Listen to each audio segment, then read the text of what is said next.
డబ్బు మనిషికి హోదనిస్తుంది కానీ మంచి గుణాన్ని ఇవ్వలేదు. పేదరికం మనిషికి కష్టాలనిస్తుంది కానీ ఓర్పును త్యాగాన్ని నేర్పిస్తుంది. అత్తవారింటికి ఆశల పల్లకిలో వచ్చిన ఓ పేద కోడలు అక్కడ అడుగుపెట్టిన క్షణం నుంచి నరకం అనుభవించింది. ఆమె కట్టుకున్న బట్టల్ని చూసి అసహించుకున్నారు. ఆమె తెచ్చిన చింపి సంచిని చూసి నవ్వుకున్నారు. కానీ ఆ కోడల దగ్గర ఉన్న ఆ చిన్న సంచిలోనే ఆ కుటుంబం తలరాతలను మార్చే శక్తి ఉందని ఎవరూ ఊహించలేదు. అసలు ఆ కోడలెవరు? ఆమె చేసిన ఆ వెలకట్టలేని త్యాగమేంటి? తెలియాలంటే ఈ కథను చివరి వరకు చూడండి. పచ్చని పొలాల మధ్య ఉన్న చిన్న పెంకుటిల్లది. ఆ ఇంటి యజమాని రామయ్య చాలా పేదవాడు. రెక్కాడితే గాని డొక్కాడని పరిస్థితి.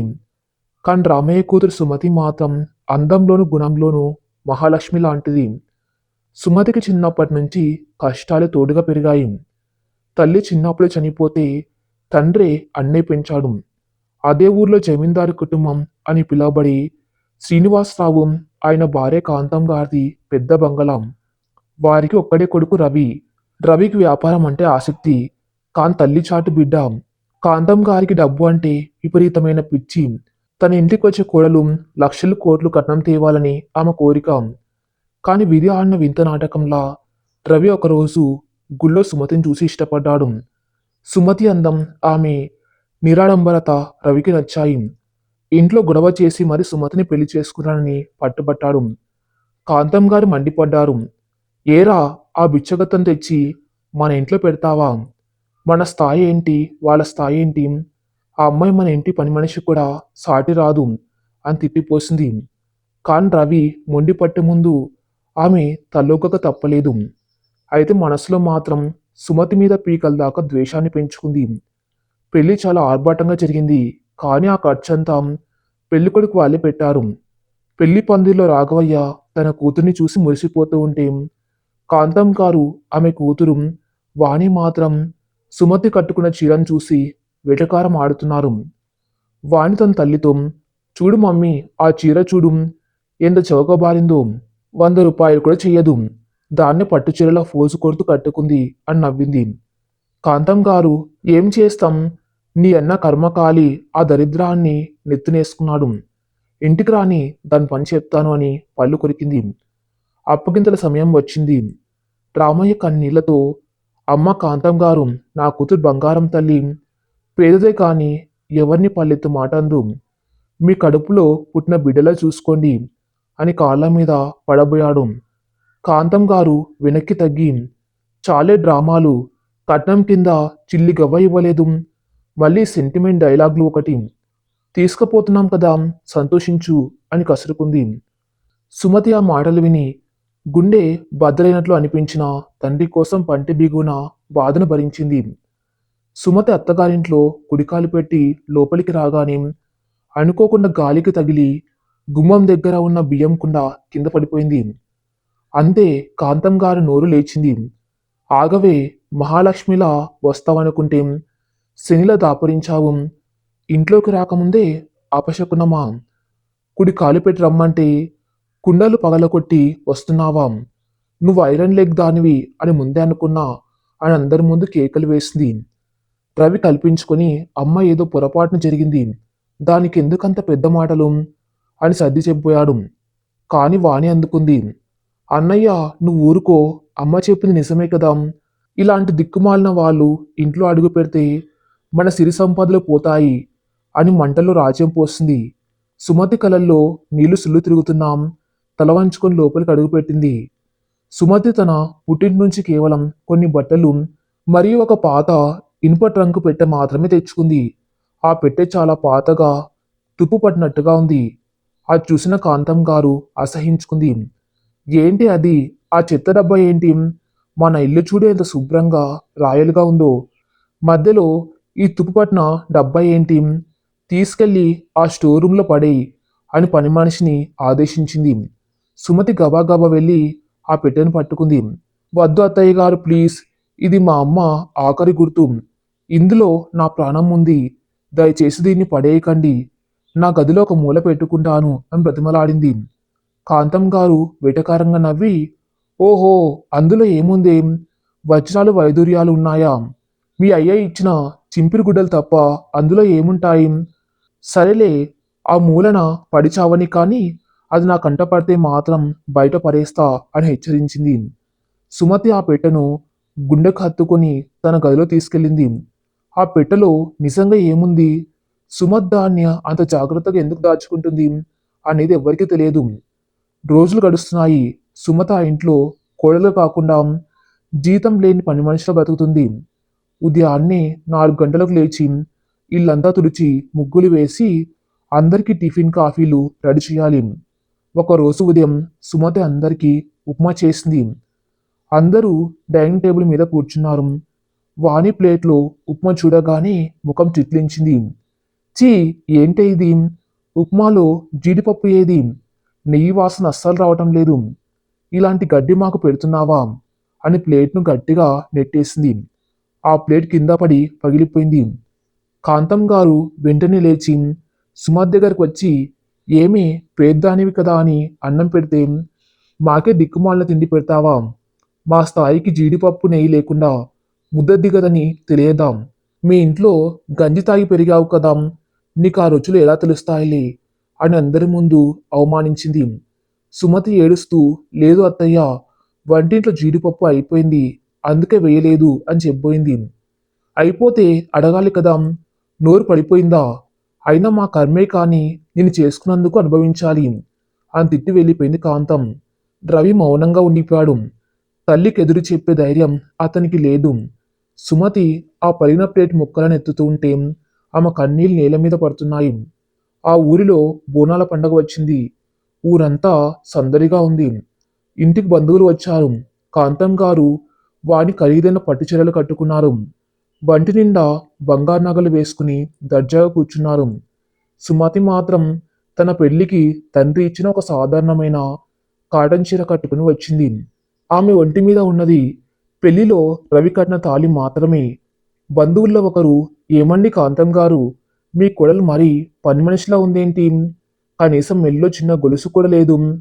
అంత పెద్ద ఇంటి కొడలు ఇలా ఉంటే మీ పరువు ఏం కావాలి అని గుసగుసలాడారు. అది విన్న కాంతం గారికి కోపం నశాలానికి అంటింది. అందరు వినేలా ఏం చేయమంటారు? దాని మొహానికి ఆ మాత్రం చీర ఉండటమే ఎక్కువ. పుట్టింటి ఒక తులం బంగారం తేలేదు. ఇప్పుడు నేను నా నగలిస్తే రేపు అవి ఎత్తుకొని పారిపోతే ఎవరి బాధ్యత? దొంగ బుద్ధులు ఎక్కడికి పోతాయి అని పచ్చిగా మాట్లాడింది. సుమతికి ఆ మాటలు విని గుండె ఆగిపోయినంత పనైంది. అత్తయ్య గారు నన్ను ఏమైనా అనండి, కానీ దొంగ అనకండి అని ఏడ్చింది. దొంగ కాకపోతే ఇంకేంటి? నీ దగ్గర ఏముందని గొప్పలు పోవడానికి? ఆ మూలన పడి ఉన్న పాత పెట్టె తప్ప నీ బతుక్కి విలువేముంది అని వాణ్ణి కూడా వెటకారం చేసింది. అందరు నవ్వుతూ ఉంటే సుమతి అవమాన భారంతో తన గదిలోకి పారిపోయింది. గదిలోకి వెళ్ళి ఆ పాత పెట్టెను తెరిచి చూసుకుంటూ చాలాసేపు ఏడ్చింది. నాన్న, నువ్వు నాకు ఇచ్చిన ఈ విద్య, ఈ ఆస్తి ఎప్పటికైనా వీరికి ఉపయోగపడుతుందా? వీరు నన్ను మనిషిలా గుర్తించే రోజు వస్తుందా అని తన్ను తానే ప్రశ్నించుకుంది. కొన్ని రోజులు గడిచాయి. రవి వ్యాపారం హఠాత్తుగా నష్టాల పాలవటం మొదలైంది. మార్కెట్లో పెట్టిన పెట్టుబడి తిరిగి రాలేదు. అప్పులు పెరిగిపోతున్నాయి. రవి ఒకరోజు తల పట్టుకుని ఇంటికి వచ్చాడు. ఏమైందిరా రవి, ఎందుకలా ఉన్నావు అని కాంతం గారు అడిగారు. అమ్మ, బిజినెస్లో పెద్ద లాస్ వచ్చింది. అర్జెంటుగా 50 లక్షలు కట్టకపోతే మన ఆస్తులు జప్తు చేస్తారు. అప్పుల వాళ్ళ ఇంటి మీదకు వస్తామంటున్నారు అని రవి ఆవేదనగా చెప్పాడు. ఆ మాట వినగానే కాంతం గారు కుప్పగొలిపారు. వెంటనే తేరుకుని సుమతి వైపు కోపంగా చూశారు.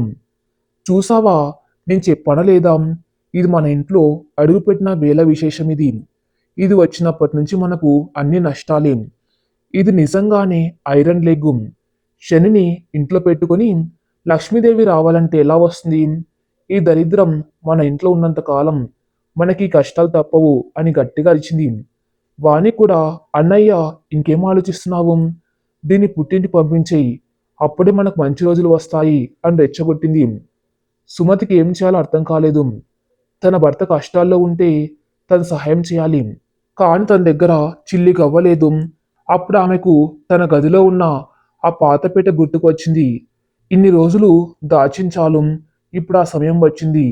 నా అత్తమామలు నన్నెంత ద్వేషించినా ఈ ఇంటి పరువు నా పరువు, వారిని కాపాడవలసిన బాధ్యత నాది అని సుమతి మనసులో నిశ్చయించుకుంది. సుమతి ఆ రోజు రాత్రి ఎవరికీ తెలియకుండా తన గదిలో దీపం వెలిగించి ఆ పాత పీటను తెరిచింది. అందులో నుంచి ఒక మెరుస్తున్న వస్తువును బయటకు తీసింది. దాని కాంతి ఆ గది అంతా నిండిపోయింది. ఆ చూస్తే ఎవరికైనా ఆశ్చర్యపోవాల్సిందే. సుమతి వణుకుతున్న చేతులతో ఆ పాత పెట్టెలో ఉన్న ఒక పట్టు వస్త్రాన్ని విప్పింది. అందులో తళతళలాడుతున్న ఒక పురాతనమైన వజ్రాల హారం ఉంది. అది మామూలు హారం కాదు, నైజాం నవాబుల కాలం నాటి డిజైన్ అది. సుమత్ తండ్రి రాఘవయ్య ఒకప్పుడు గొప్ప స్వర్ణకారుడు. వాళ్ళ తాతల కాలం నాటి ఆభరణం అది. పేదరికం వచ్చిన ఆకలితో చేస్తున్నాం. రాఘవయ్య ఆ హారాన్ని అమ్మలేదు. అమ్మ సుమతి, ఇది మన వంశ గౌరవం. ఇది అమ్మవారి ఆభరణం లాంటిది. ప్రాణం మీదకు వస్తే తప్ప దీన్ని బయటకు తీయకు అని రామయ్య చనిపోయే ముందు సుమతికి ఇచ్చాడు. సుమతి ఆ హారాన్ని చూసి కన్నీళ్లు పెట్టుకుంది. నాన్న, నువ్వు ప్రాణంగా దాచిన ఈ హారాన్ని ఈరోజు నా భర్త పరువు కాపాడడం కోసం బయటకు తీస్తున్నాను. నన్ను క్షమించు నాన్న. నా అత్తమామలు నన్ను ద్వేషించినాం.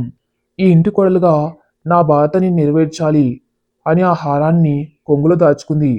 మరుసటి రోజు ఉదయం ఇంటి ముందు అప్పుల వాళ్ళు పెద్ద గొడవ చేస్తున్నారు. రే రవి, బయటకు రారా, ఈరోజు సాయంత్రంలోగా 50 లక్షలు కట్టకపోతే నీ ఇంటిని జప్తు చేస్తాం అని రౌడీలు అరుస్తున్నారు. రవి బయటకు వచ్చి బ్రతిమలాడుతున్నాడు. ఈ గొడవ విన్న కాంతం గారికి ఒకసారిగా గుండెలో నొప్పి వచ్చింది. అమ్మ, నా గుండె అంటూ ఛాతి పట్టుకుని కింద పడిపోయారు కాంతం గారు. అమ్మ అమ్మ అని రవి వాణి పరిగెత్తారు. సుమతి కూడా కంగారుగా వచ్చి అత్తగారిని లేవనెత్తబోయింది. కాని వాణి సుమతిని తోసేసింది. దూరంగా ఉండు, నువ్వు ముట్టుకుంటే అమ్మ ప్రాణం ఇప్పుడే పోయేలా ఉంది. అంత నీ వల్లే జరిగింది అని అరిచింది. వెంటనే రవి అంబులెన్స్ పిలిపించి తల్లిని ఆసుపత్రికి తీసుకెళ్లాడు. ఆసుపత్రిలో డాక్టర్లు కాంతం గారిని పరీక్షించారు. రవి గారు, మీ అమ్మగారికి మైనర్ హార్ట్ అటాక్ వచ్చింది. వెంటనే ఆపరేషన్ చేయాలి, లేకపోతే ప్రాణానికి ప్రమాదం. అర్జెంటుగా 5 లక్షలు కట్టండి అని చెప్పారు. రవి కాళ్ళ కింద భూమి కంపించినట్లయింది. చేతిలో చిల్లి గవ్వలేదు. అప్పుల వాళ్ళు ఇంటి మీద పడ్డారు. ఇప్పుడు తల్లి ప్రాణం పోయేలా ఉంది. బంధువులకు ఫోన్ చేశాడు. ఎవరు సహాయం చేయడానికి ముందుకు రాలేదు. వాణి ఏడుస్తూ కూర్చుని తప్ప చేతిలో ఉన్న బంగారు గాజులు తీసివ్వడానికి కూడా ఆ మనసు రాలేదు. రవి గోడకు తల బాదుకుంటూ ఏడుస్తుండగా సుమతి అక్కడికి వచ్చింది. ఏమండి, అధైర్యపడకండి, అత్తయ్య గారికి ఏం కాదు అని చెప్పింది. రవి కోపంగా, నువ్వు వెళ్ళిపో సుమతి, నా కర్మకాలి ఇలా ఏడుస్తూ ఉంటే. నీ ఓదార్పు మాటలు నాకెందుకు? డబ్బు ఉంటే ఇవ్వు, లేకపోతే నా కళ్ళ ముందు నుంచి వెళ్ళిపో అని అరిచాడు. సుమతి మౌనంగా అక్కడి నుంచి వెళ్ళిపోయింది. ఆమె నేరుగా ఆసుపత్రి బయటకు నడిచింది. ఆమె కళ్ళల్లో ఒక దృఢ నిశ్చయం ఉంది. సుమతి ఆ ఊర్లో ఉన్న పెద్ద నగల షాప్కి వెళ్ళింది. ఆ షాపు యజమాని సేఠ్ గోవింద్ లాల్ చాలా నిజాయితీపరుడు. సుమతి షాపులోకి వెళ్ళగానే సెక్యూరిటీ అడ్డుకున్నారు. ఏమ్మా, చింపిరి చీర కట్టుకుని లోపలికి వస్తున్నావు? అడుక్కునే వాళ్ళకి ఇక్కడ అనుమతి లేదు అన్నాడు. సుమతి గంభీరంగా, నేను అడుక్కోవడానికి రాలేదు, వ్యాపారం చేయడానికి వచ్చాను. సేటుగారిని పిలవండి అని చెప్పింది. గోవిందలాల్ రాగానే సుమతి తన కొంగులో దాచిన ఆ వజ్రాల హారాన్ని టేబుల్ మీద పెట్టింది. ఆ హారాన్ని చూడగానే సేటు కళ్ళు జిగేల్మన్నాయి. ఆయన వెంటనే లేచి నిలబడ్డాడు. అమ్మా, ఇది సామాన్యమైన నగ కాదు, ఇది రాజవంశాల కాలం నాటిది. ఇది నీకు ఎక్కడిది అని ఆశ్చర్యంగా అడిగాడు. అదంతా అనవసరం సేటుగారు, ఇది మా వంశపారంపర్యం. ఇప్పుడు నాకు డబ్బు కావాలి, అర్జెంటుగా 55 లక్షలు కావాలి అని చెప్పింది సుమతి. 50 లక్షల అప్పుకి 5 లక్షలు ఆపరేషన్కి. సేట్ గారు నవ్వి, అమ్మా, దీని విలువ మార్కెట్లో ₹1,00,00,000 పైనే ఉంటుంది. నువ్వు అడిగింది చాలా తక్కువ, కానీ నీ అవసరం చూస్తూ ఉంటే అర్థమవుతుంది. సరే, డబ్బు ఇస్తాను, కానీ నీ పేరేంటి అని అడిగాడు. సుమతి, నా పేరు సుమతి, కానీ ఈ డబ్బు నేను ఇచ్చినట్టు ఎవరికి తెలియకూడదు. నా భర్త పేరు రవి, ఆయన అకౌంట్లోకి ఈ డబ్బు వేయండి. ఓ శ్రేయోభిలాషి సహాయం చేశారు అని చెప్పండి. ప్లీజ్ నా కాపురం నిలబడాలంటే ఇదొక్కటే మార్గం అని వేడుకుంది. సేటుగారు సుమతి నిజాయితీకి, త్యాగానికి ముగ్ధురై, తప్పకుండా తల్లి, నువ్వు నిజమైన మహాలక్ష్మివి అని డబ్బు ట్రాన్స్ఫర్ చేశాడు. ఆసుపత్రిలో రవి ఫోన్ మోగింది. మెసేజ్ చూసి రవి షాక్ అయ్యాడు. అకౌంట్లో 55 లక్షలు క్రెడిట్ అయ్యాయి. వెంటనే హాస్పిటల్ బిల్ కట్టాడు. కాంతం గారికి ఆపరేషన్ జరిగింది. ఆమె ప్రాణాపాయం నుంచి బయటపడింది. మిగిలిన 50 లక్షలు తీసుకుని అప్పుల వాళ్ళ మొహాన కొట్టి ఇంటి పత్రాలు విడిపించుకున్నారు రవి. ఇంటికి వచ్చాక అందరూ చాలా సంతోషంగా ఉన్నారు. కాంతం గారు కోలుకొని ఇంటికి వచ్చారు. ఎవరో పుణ్యాత్ముడు మనల్ని ఆదుకున్నారు రవి, దేవుడు మనిషి రూపంలో వచ్చాడు అని కాంతం గారు సంబరపడ్డారు. అవునమ్మా, ఎవరో పేరు చెప్పకుండా సహాయం చేశారు. బహుశా నాన్నగారి పాత మిత్రులు ఎవరైనా అయి ఉంటారు అన్నారు రవి. అప్పుడే సుమతి వంటింట్లోంచి కాఫీ తీసుకుని వచ్చింది. ఆ మొహంలో అలసట, బాధ ఉన్నాయి. తన తల్లి ఆఖరు గుర్తున అమ్మేసిన బాధ ఆమె గుండెను పిండేస్తుంది. కాంతం గారు సుమతిని చూడగానే ముఖం మార్చుకున్నారు. చూసావా రవి, ఎవరో పరాయి వాళ్ళు మన కోట్లు ఇచ్చి ఆదుకున్నారు. కానీ దరిద్రపు గుట్టిది మాత్రం అత్త చస్తూ ఉంటే కనీసం 10 రూపాయలు కూడా ఇవ్వలేదు. పైగా ఆసుపత్రిలో నన్ను వదిలేసి ఎక్కడికో పోయింది. ఎక్కడికి వెళ్ళావే మహాతల్లి, ఏ గుళ్ళ ప్రసాదాలు తినడానికి వెళ్ళావా అని నిలదీసింది. సుమతి కళ్ళల్లో నీళ్లు తిరిగాయి. నేను నేను గుడికి వెళ్ళాను అత్తయ్య, మీకోసమే మొక్కోడానికి అని అబద్ధం చెప్పింది. ఓహో, గుడికి వెళ్తే డబ్బులు రాలుతాయా? నీ మొక్కులు మాకేం అక్కర్లేదు. నీ వల్ల మాకు ఒక్క పైసా ఉపయోగం లేదు సరికదా, దండగా అని వాణి కూడా తిట్టింది. సుమతి మౌనంగా తల వంచుకుని వెళ్ళిపోయింది. తన త్యాగాన్ని వాళ్ళు గుర్తించకపోగా ఇలా తిడుతూ ఉంటే ఆమెకు చచ్చిపోవాలనిపించింది. కానీ భర్త సంతోషం కోసం భరించింది. కొన్నేళ్లు గడిచాయి. రవి వ్యాపారం మళ్ళీ పుంజుకుంది. అయితే వానికి ఒక మంచి సంబంధం వచ్చింది. పెళ్ళికొడుకు వాళ్ళు చాలా సంపన్నులు. వాళ్ళు కట్నం కింద 20 తులాల బంగారం, 10 లక్షల కట్నం అడిగారు. రవి దగ్గర వ్యాపారానికి సరిపడా డబ్బు ఉంది, కానీ ఇంత పెద్ద మొత్తం తీస్తే మళ్ళీ బిజినెస్ పడిపోతుంది. కాంతం గారు మళ్ళీ సుమతి మీద పడ్డారు. ఏమే, ఇంటి కొడలుగా వచ్చావు, నీ పుట్టింటి నుంచి చిల్లి గవ్వ తేలేదు. కనీసం నీ ఆడపడుచు పెళ్ళికైనా మీ నాన్న దాచినవి ఏమైనా ఉంటే తీసుకురాపో, లేకపోతే నా కూతురు పెళ్ళి అయిపోతుంది అని హెచ్చరించింది. నా దగ్గర ఏముంటాయి అత్తయ్య, అన్నీ మీకే తెలుసు కదా అని సుమతి నసిగింది. అయితే ఆ పాత పెట్టెలో ఏవో చింపిరి గుడ్డలు ఉన్నాయన్నావు కదా, అవి అమ్మితే ఏమైనా వస్తాయేమో చూడు, లేకపోతే ఈ ఇంట్లో నుంచి గెంటేస్తా అని వార్నింగ్ ఇచ్చింది కాంతం. సుమతికి మళ్ళీ ఆ పెట్టె గుర్తొచ్చింది. అందులో ఇంకా కొన్ని అద్భుతమైన వస్తువులు ఉన్నాయి. ముఖ్యంగా జరి అంచు పట్టు చీరలు. అవి రామయ్య స్వయంగా నేసినవి. వాటిలో బంగారు దారాలు ఉంటాయి. సుమతికి ఒక ఆలోచన వచ్చింది. తను స్వయంగా డిజైనింగ్ చేయగలదు. ఆ చీరలను మోడర్న్గా మార్చి అమ్మితే లక్షలు వస్తాయి. ఆ రోజు నుంచి సుమతి పగలు ఇంటి పనులు చేస్తూనే, రాత్రిపూట అందరూ పడుకున్నాక రహస్యంగా తన గదిలో పని మొదలుపెట్టింది. ఆ పాత చీరలను బయటకు తీసి వాటి మీద ఉన్న జరీని జాగ్రత్తగా తీసి కొత్త బట్టల మీద మగ్గం వర్క్ చేయడం మొదలుపెట్టింది. సుమతికి ఆ విద్య తన తండ్రి దగ్గర నుంచి వచ్చింది. ఆమె వేసే డిజైన్లు అద్భుతంగా ఉంటాయి. రాత్రంతా కష్టపడి కాళ్ళు కాయలు కాసేలా పనిచేసి 2 వారాల్లో 10 అద్భుతమైన డిజైనర్ చీరలను తయారు చేసింది. వాటిని తీసుకొని మళ్ళీ ఆ సేటుగారి దగ్గరికి వెళ్ళింది. సేటుగారు ఆ చీరలు చూసి, అమ్మా, నీ చేతిలో జాదు ఉంది. ఈ చీరలు పెద్ద పెద్ద బొటిక్లలో లక్షలకు అమ్ముడవుతాయి. నేను వీటిని కొంటాను అని చెప్పి సుమతికి 15 లక్షల చెక్ ఇచ్చాడు. సుమతి ఆ డబ్బును తీసుకుని ఒక కవర్లో పెట్టి రవి టేబుల్ మీద పెట్టింది. దాని మీద వాణి పెళ్లి కానుక, ఒక స్నేహితుడి నుంచి అని రాసింది. రవి ఆ కవర్ చూసి ఆశ్చర్యపోయాడు. మళ్ళీ ఎవరో సహాయం చేశారమ్మా అని కాంతం గారికి చెప్పాడు. కాంతం గారు సంతోషపడ్డారు, కానీ వానికి ఒక అనుమానం వచ్చింది. అన్నయ్య 2 సార్లు ఇలా ఎవరో తెలియకుండా డబ్బు ఇవ్వడం ఏంటి? అసలు ఆ డబ్బు ఎక్కడి నుంచి వచ్చింది? ఈ మధ్య మన వదిన తరచు బయటకు వెళ్తుంది.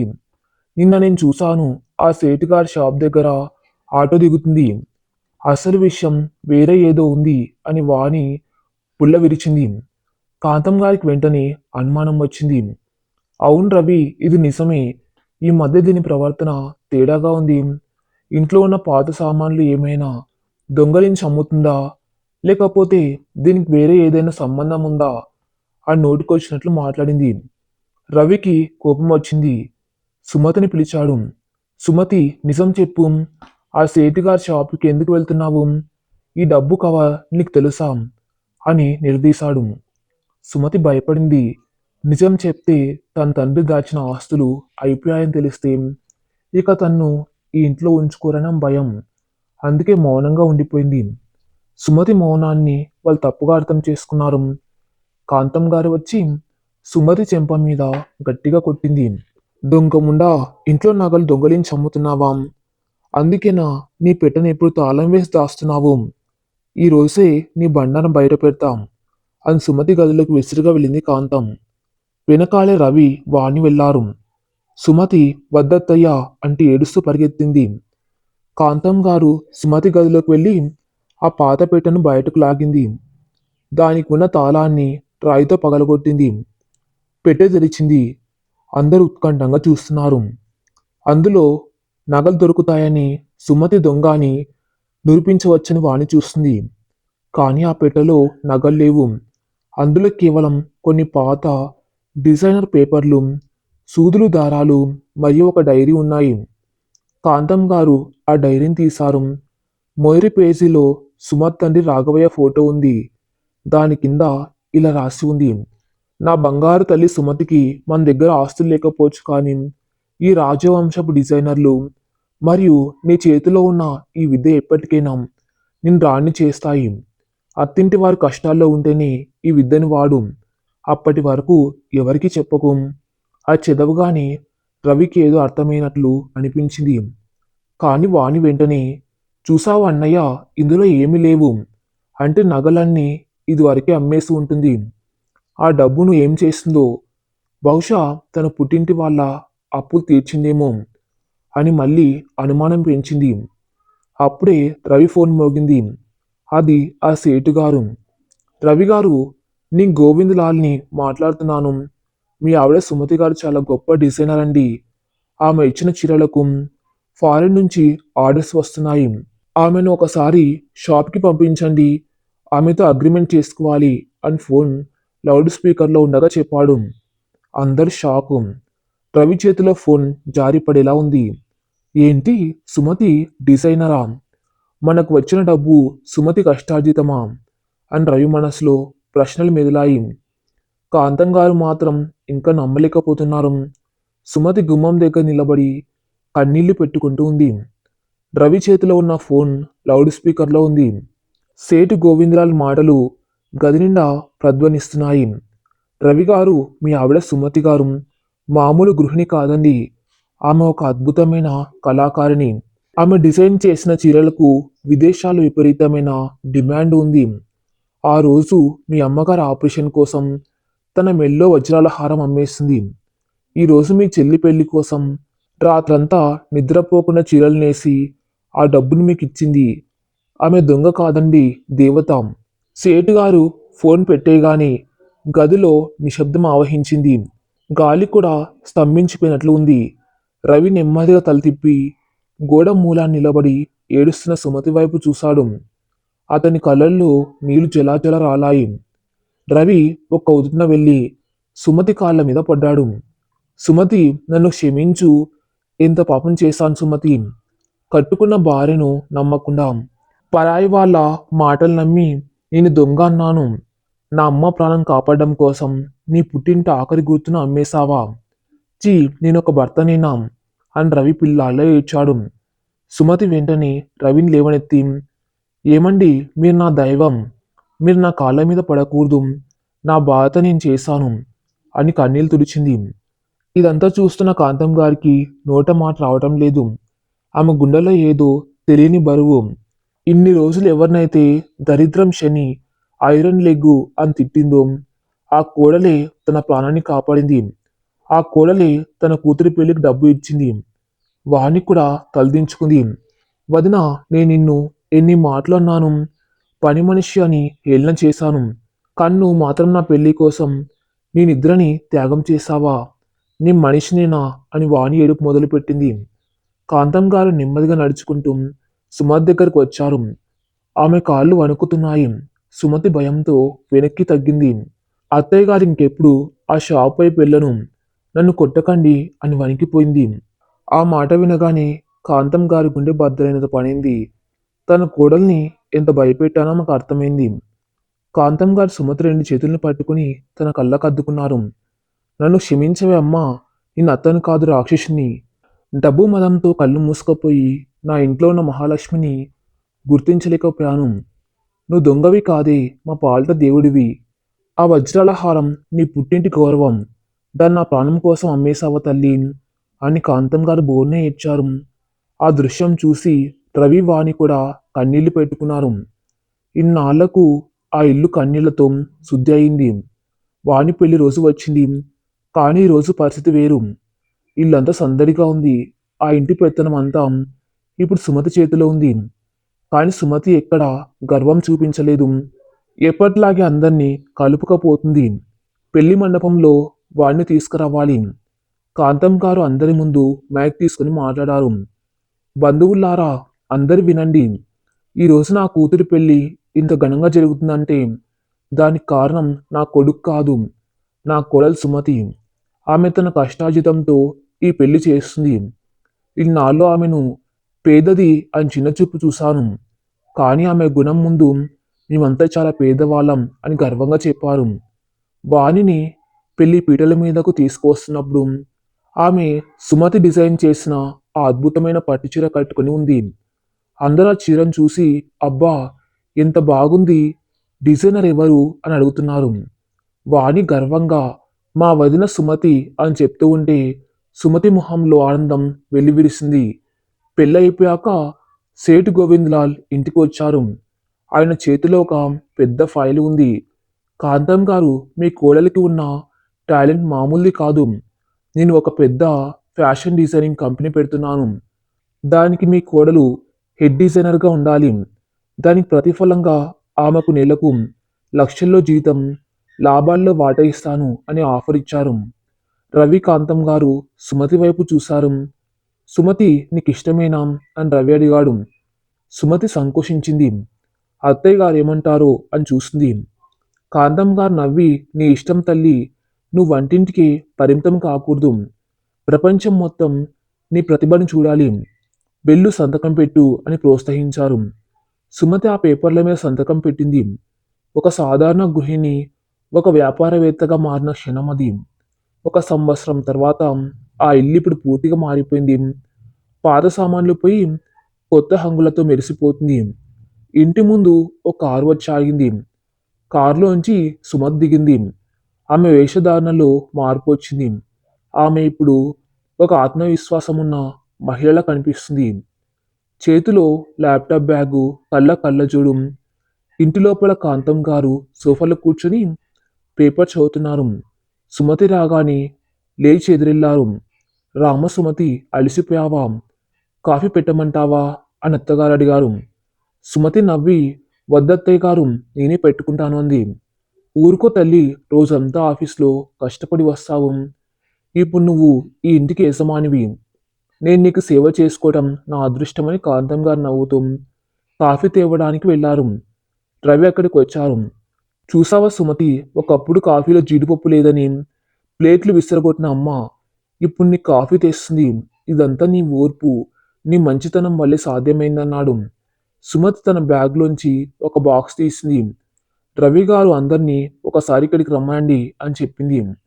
కాంతం గారు, వాణి, రవి అందరూ హాల్లోకి వచ్చారు. సుమతి ఆ బాక్స్ను కాంతం గారి చేతిలో పెట్టింది. ఇదేంటి తల్లి అని కాంతం గారు అడిగారు. తెరిచి చూడండి అత్తయ్య అని సుమతి చెప్పింది. కాంతం గారు ఆ బాక్స్ తెరిచారు. సుమతి అమ్మేసిన ఆ వజ్రాల హారం ఉంది. అందరూ షాక్ అయ్యారు. ఇది ఇది ఆ సేట్ గారికి అమ్మేశావు కదా అని రవి ఆశ్చర్యపోయాడు. సుమతి నవ్వుతూ అవును, కానీ నా మొదటి సంపాదనతో, నా మొదటి లాభాలతో దీన్ని మళ్ళీ కొనుక్కున్నాను. ఇది మా నాన్న జ్ఞాపకం మాత్రమే కాదు, నా అత్తగారి ప్రాణాన్ని నిలబెట్టిన రక్షారేకు. ఇది ఈ ఇంట్లోనే ఉండాలి అని చెప్పింది. కాంతం గారు కన్నీళ్లు ఆపుకోలేకపోయారు. ఆ హారాన్ని సుమతి మెళ్ళో వేశారు. ఇది నీ తల్లి. ఈ ఇంటి మహాలక్ష్మి నువ్వే. ఈ హారం నీ మెళ్ళో ఉంటేనే దానికి విలువ అని ఆశీర్వదించారు. అవమానాలు భరించిన చోటే ఆదరణ దొరికింది. రాళ్ళు విస్తున్న వాళ్ళే పూలు చల్లారు. పేదరికం మనిషికి పరీక్ష పెడుతుంది కానీ నిజాయితీ కష్టం ఆ పరీక్షను గెలిపిస్తాయి. సుమతి కథ మనకు నేర్పింది ఒక్కటే. అత్త కోడళ్ళు అంటే గొడవ పడేవాళ్ళు కాదు. ఒకరి కష్టాల్లో ఒకరు తోడుండేవాళ్ళు. కోడలు కూతురైతే అత్త అమ్మ అవుతుంది. ఈ మార్పు ప్రతి ఇంట్లో రావాలి.